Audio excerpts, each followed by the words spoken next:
नमस्कार दोस्तों, कैसे हैं आप सभी लोग। सभी स्वस्थ होंगे, मस्त होंगे। तो साथियों, आज लेकर आया हूं मैं आपको हमारे गढ़वाल के प्रसिद्ध एजुकेशन हब में, और जो कि एक बहुत बड़ा व्यापारिक केंद्र भी है। तो साथियों, आप लोग मेरे साथ बने रहिए। तो आज मेरा पूरा प्रयास रहेगा कि मैं संपूर्ण श्रीनगर को इस वीडियो में आपको घुमा पाऊं। तो साथियों, आप लोग मेरे साथ बने रहिए।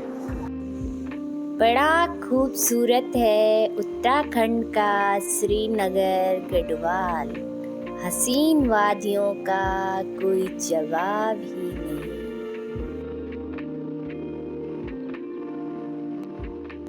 अभी तक आपने भारत के एक ही श्रीनगर के बारे में सुना होगा, लेकिन आपको बता दें कि देश में एक और श्रीनगर नाम का पर्यटन गंतव्य है, जो पहाड़ी खूबसूरती और हसीन वादियों के मामले में जम्मू कश्मीर के श्रीनगर से कम नहीं।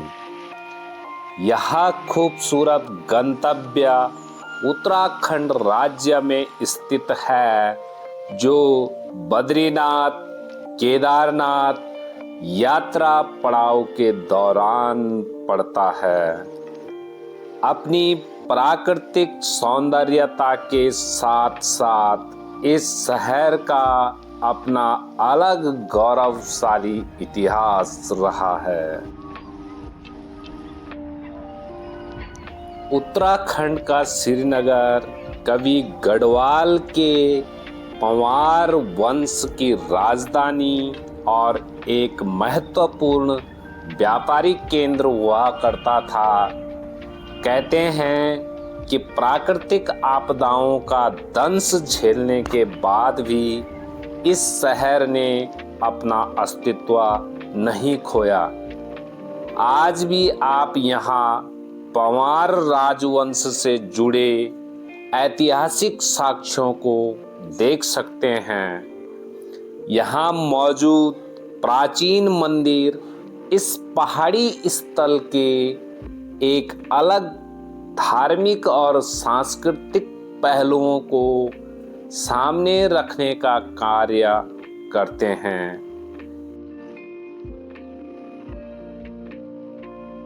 इस शहर का जिक्र पौराणिक लेखों में भी मिलता है। जानकारी के अनुसार इसका उल्लेख श्री क्षेत्र के नाम से किया गया है। श्री क्षेत्र अर्थात भगवान शिव की पसंद।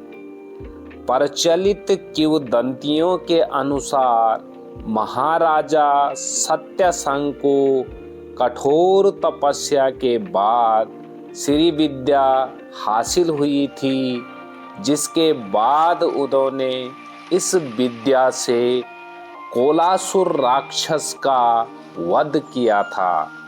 शहर की पुनर्स्थापना के लिए विशेष यज्ञ का आयोजन किया गया था। श्री विद्या के कारण इसका नाम शिवपुर भी पड़ा।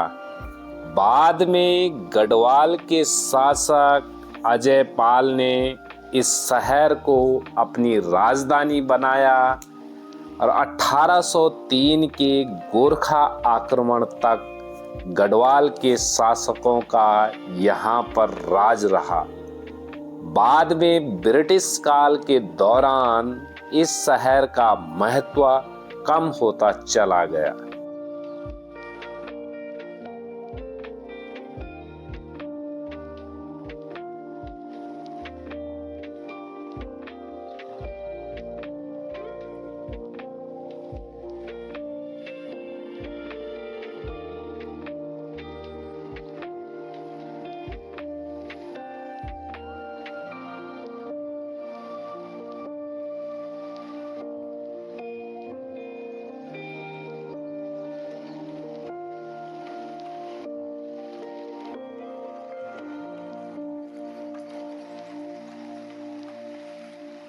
स्वयंभू सिद्ध पीठ है भगवान कमलेश्वर, और चार युगों की चार कथाएं हैं। प्रथम सतयुग में सबसे पहले शैलवंश ब्राह्मण हुई जिन्होंने 5000 तपस्या की और उनकी तपस्या के फलीभूत भगवान शिव ने स्वयंभू सिद्धपीठ की दर्शन दी। पहला नाम सिद्धेश्वर पड़ा। जब एक बार दैत्यों और देवताओं से सभी देवता जो है ब्रह्मा विष्णु जी के पास जाते हैं, हमारा रक्षा कीजिए। विष्णु जी ने कहा कि देवादेव शंकर भगवान की पूजा करने से हर काम सिद्ध होता है। उन्होंने कहा ऐसा सिद्ध स्थान कहाँ होगा जो असुरों से हमें शक्ति प्रदान मिले, तो उन्हें यही स्थान नजर आया। इस स्थान पे आगे भगवान विष्णु सब देवताओं के लिए 1000 कमल पुष्पों से पूजा करने लगे। 999 पुष्प अर्पण कर चुकी थी, एक पुष्प छिपा लिया था। भगवान शंकर ने उनकी भक्ति को परखने के लिए उन्होंने कहा संसार नेत्र को कमल नेत्र कहते हैं, उसी चराने का संकल्प भया। जैसे संकल्प भया भगवान शंकर प्रकट हो गई और कहा देव वर्मांगो तुम सुदर्शन चक्र प्राप्ति का वर्णन। वही स्थान है जहाँ पर सतयुग में विष्णु जी को सुदर्शन चक्र की प्राप्ति उस दिन थी, कार्तिक शुक्ला चतुर्थी। भगवान शंकर ने कहा आज मैं तुम्हें सुदर्शन चक्र दे रहा हूँ और कलयुग में अगर किसी निसंतान दंपति रह जाते हैं इसमें जो मेरी आराधना करेंगी तो उनको मैं पुत्र प्राप्त कर दूंगा। तो हर वर्ष कार्तिक शुक्ला चतुर्थी को निसंतान दंपतियों को यहाँ पर पुत्र प्राप्ति का वरदान मिलता है और रात्रि भर यहाँ पर जागरण करते हैं। सुबह महेंद्र जी द्वारा आशीर्वाद लेकर और श्रीफल द्वारा लेकर दूसरे साल उनकी संतान हो जाती है। संतान प्राप्ति के लिए भगवान कमलेश्वर विश्व विख्यात है और आज से नहीं सतयुग से है। त्रेता में भी राम जी ने यहाँ पर पूजा की। ब्रह्मत्या के पाप से रावण ब्राह्मण था, उनके गुरु जी का 4 धाम की यात्रा फिर निकलो तो 4 धाम जाने से पहले भगवान राम ने यहीं पर इस स्थान पे उन्होंने 108 कमल पुष्प 1 माह तक चढ़ाई और तब बद्र केदारनाथ को प्रस्थान। तो प्रथम कमलेश्वर दर्शकर, द्वितीय श्री केदार से बद्रीनाथ पूर्ण यात्रा धाम। 4 धाम कहीं भी जाते हैं तो पहले यहीं से प्राचीन समय से प्रथा मानी जाती है, यहीं से यात्रा शुभारंभ की जाती, तभी यात्रा का पूर्ण फल है, नहीं तो अधूरी मान, क्योंकि भगवान राम ने इसी यात्रा का शुभारंभ किया था। द्वापर युग में कामधेनु गाय ने अपनी थन से यहाँ दूध का अभिषेक किया और भगवान कृष्ण की पत्नी जामंती हुई हैं, उन्होंने भी यहाँ पर खड़ा दीपक किया था, उनको शाम नामक पुत्र हुआ। तो 4 गाँव की 4 कथाएं तो है ही। पौराणिक मंदिर है, स्वयंभू सिद्धपीठ है, पुत्र प्राप्त प्रसिद्ध है। यहाँ पर जो भी शिवार्चन करता है, रुद्राभिषेक जप अनुष्ठान किसी भी पूजा ग्रह शांति उसकी हर प्रकार से भगवान शंकर मनोकामना पूर्ण करते हैं। तो हर हर महादेव, जय कमलेश्वर महादेव। ठीक है। केंद्रीय विद्यालय एसएसबी श्रीनगर गढ़वाल की स्थापना 1988 में की गई, जिसका उद्देश्य शिक्षा का एक सामान्य कार्यक्रम प्रदान करके रक्षा और अर्धसैन्य कर्मियों सहित स्थानांतरणीय केंद्र सरकार के कर्मचारियों की बच्चों की शैक्षिक आवश्यकताओं को पूरा करना एवं राष्ट्रीय एकता की भावना का विकास करना और बच्चों में भारतीयता की भावना पैदा करना।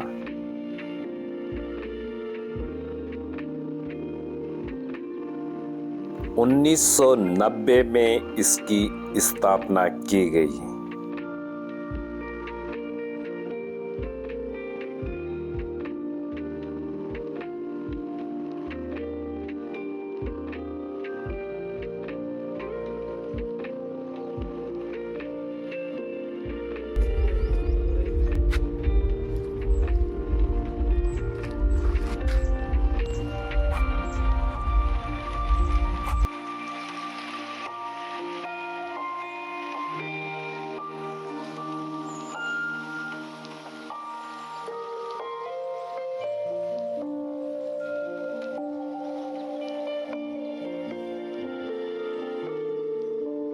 श्रीनगर के पावन क्षेत्र के सुरम्य वातावरण में स्थापित अटल आदर्श राजकीय इंटर कॉलेज। यह विद्यालय 100 से अधिक वर्षों से गुणवत्तापूर्ण शिक्षा प्रदान करने में प्रयासरत है। सन 1906 में स्थापित यह विद्यालय अपने विशाल भवन, बृहद उद्यान, क्रीड़ा क्षेत्र एवं आधुनिक प्रयोगशालाओं सहित सुसज्जित पुस्तकालय एवं अन्य पाठ्य सहगामी क्रियाओं द्वारा छात्रों को शिक्षित करके भविष्य निर्माण की एक महत्वपूर्ण नींव तैयार कर रहा है।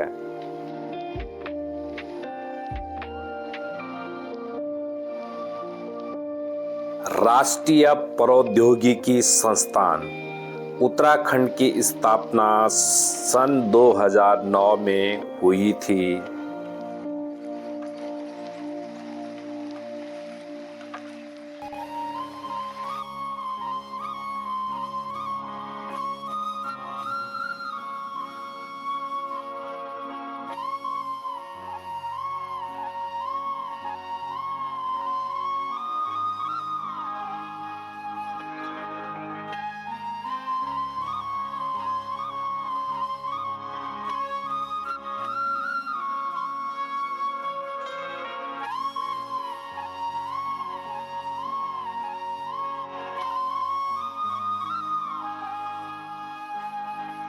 राजकीय मेडिकल कॉलेज श्रीनगर।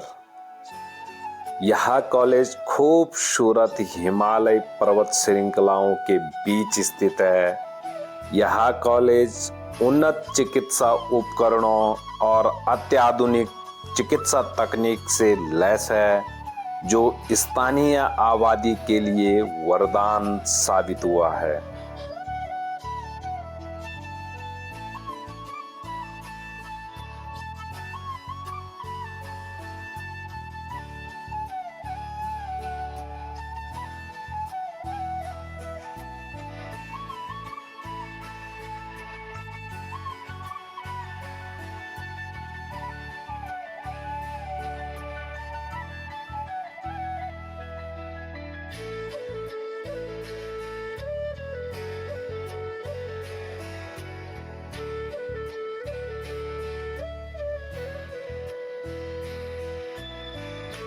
इस विश्वविद्यालय की स्थापना वर्ष 1973 में हुई थी।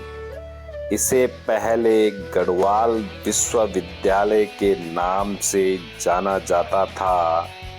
साल 1989 में इसका नाम बदलकर हेमवती नंदन बहुगुणा गढ़वाल विश्वविद्यालय कर दिया गया। तत्पश्चात साल 2009 में इसे केंद्रीय विश्वविद्यालय अधिनियम के तहत केंद्रीय विश्वविद्यालय का दर्जा मिला।